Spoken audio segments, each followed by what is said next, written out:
Yugi's Shining Sarcophagus deck has a top 8 regional finish now. Make sure you guys smash the living crap out of that subscribe button so you guys don't miss out on more Oz content. This is absolutely exciting to see because out of Fargo this past weekend for their regional, I kid you not, we actually had by far, I think, one of the most interesting top cuts that I've had the chance to see out of an event. Now, obviously, this event is 100% dominated by Tenpai, because you're checking the boxes for not only 1 Tenpai, 2 Tenpai, 3 Tenpai, but 4 Tenpai Dragon decks in the course of the top cut. That's, it's not like it's an incredibly bad deck to be seeing out here, to be honest with you. I just, it leaves a little bit, I guess, to be desired. But one of these Tenpai Dragon decks isn't actually like a Tenpai Dragon deck. It's actually a Centurion deck that has the ability to convert on in to the package of OTK, which is actually kind of cool to be seeing out here. The fact that, you know, the transformation side deck is playing a major role in the game again. Oh boy. Now, we also had one Snake Eyes deck in the top cut. I know we're pretty bored of seeing that deck's, you know, chance in top cut, but let's be honest here. It's going to be a mainstay around here. We also had, like I said, you had your one Centurion deck that has the transformation power that you want to see. We also have our Melodious deck. Now, Melodious ended up winning this regional. Oh, okay. And then, of course, we had the Shining Sarcophagus deck, which I've been wanting to see somebody come up with something to try to counteract the meta playing this deck, and we finally have it.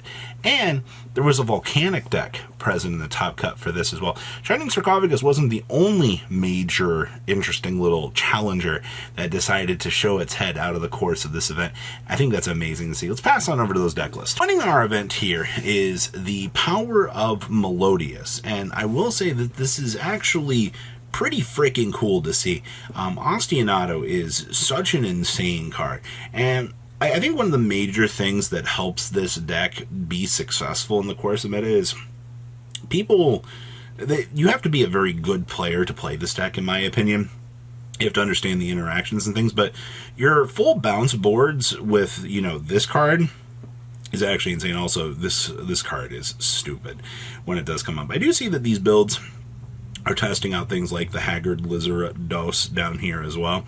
And I do see one of the cool tech choices that we saw from Melodious an eternity ago has been sticking around out here. Power Sing Stone being a card that you can trigger, put the first counter on yourself to put your opponent into a just terrible position and not be able to do anything. The value that this card actually brings to this deck, I think, is insane. Now, one other interesting thing I do see here is this build is actually playing Pot of Desires. I definitely will say that there's a major opinion on this card. I think that this card is incredibly strong for this deck, being able to just get into the free value. I also do see we are citing the Tam Tam. We're not even doing any of the polymerization stuff with this. It is just full gas combo in go. And of course, this deck having access to the Herald of Orange Light just as a general deterrent for the opponent. This card as a hand trap is insane. Alright, it's just, you can do so much with this deck that genuinely it's kind of insane to actually see.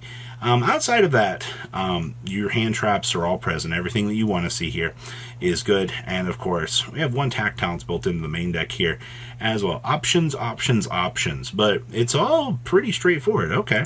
Next up is our Volcanic Fire King Snake Eyes pile. There's a lot going on here. I'm going to be honest with you. You have all of these different moving parts. This deck does not mean that this deck is bad. It just means that you're going to need a little bit of time to understand this. The fact that this build is also playing a Diabells in here, the original Sin Keeper, I guess, for the free extension for this, is actually quite freaking hilarious, actually. We're also playing one of the Sinful Spoils Subdual as well. I mean, hey, it's a free special summon. I mean, we'll go ahead and take that, right? In terms of the value that this deck has for all of its moving pieces, I am very surprised to also see the Kieran in here. Your Horus package is pretty straightforward. You do see most of your... Man, we're just doing one Snake Eyes Ash. Only one Pobbler in here as well. You can definitely tell the Volcanic package is the core part of what you want to be doing with this deck. And that's fine. You just... a lot to take in. We're also side decking the Threatening Roars for our dear friends over at the very unfun dome, as we're going to call it. And of course, we also have the built-in Snake Eye subversion in here as well. There is this... So much. Okay, well, I guess if you want an OTK madness style of deck, this is probably for you. Okay. What else we got back here? Oh, hey, look, boring Tenpai Dragons. First things I see in here, we are still doing the droplets for the board breaking. I like that a lot. You do see that we do have the Ogie Wogies and the Mourner Warners. Your hand traps are all pretty sticking around to what you want to be seeing in here. Post side decking, you do have the Shifter, and of course the Quackimero Drago has been sticking around for quite a while.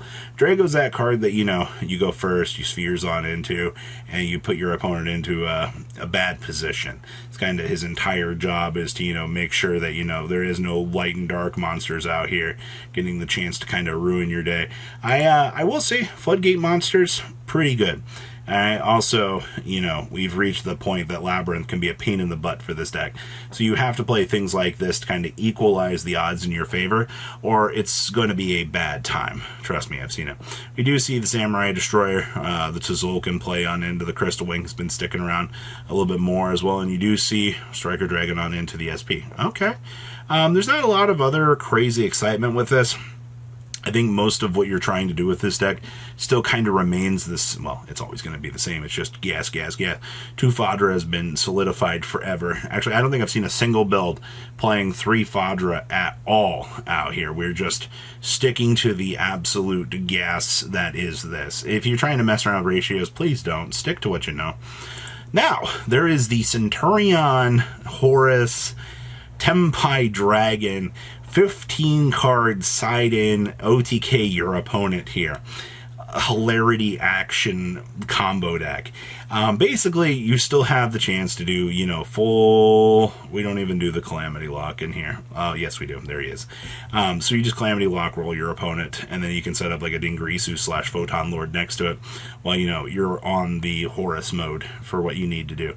Also do have the Fenrir in here. Wow, that's actually disgusting. And so basically, just roll that, and then you just board on into the Tenpai Dragon OTK line just to ensure that, you know, you can do your thing. The regular OTK line for this, this is all you really need. And I mean, if worst case scenario, it's not like, you know, these little dragons can't just start stacking up with your Centurion cards and start unlocking some kind of interesting numbers along the way. I mean, you also have the Ruddy Rose in here as well, depending on what you need to see. And of course, you know, you do have the Heavenly Spheres and the SP Little Knight if need be. The fact that you can dedicate the package to this deck and actually have this work out, it's comedy gold at its finest in terms of deck value. Okay, and our last list here is the Yugi Shining Sarcophagus deck. Now, I've played this deck a lot. I love this deck. I think it is one of the coolest decks available in the game. But I do stick by what I said, that I think you need a lot of hand traps to make this deck very viable.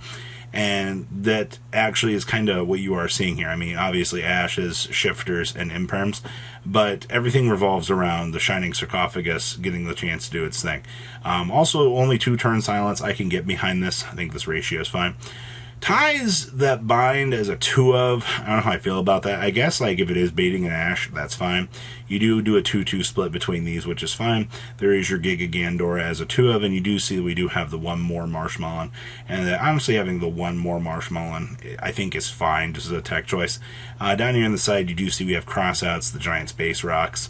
We also have the Soul Drain in here as well, and the There Can Only Be One. And the rest of your extra deck is just going to be good utility assets to either Super Poly board break your opponent, or you're going to be using these cards as just genuine good power, you know, pieces to make sure that you can play the game. But outside of that, it's pretty standard Shining Sarcophagus stuff. You just have to rely on very good, strong power cards at certain points in order to, you know, make sure that you don't randomly lose the game. No real shocker there. So what do you guys think? Please leave a comment down below. Tell me what you guys think, and I'll see your beautiful faces back here in the day, guys. Peace. Patrons, thank you.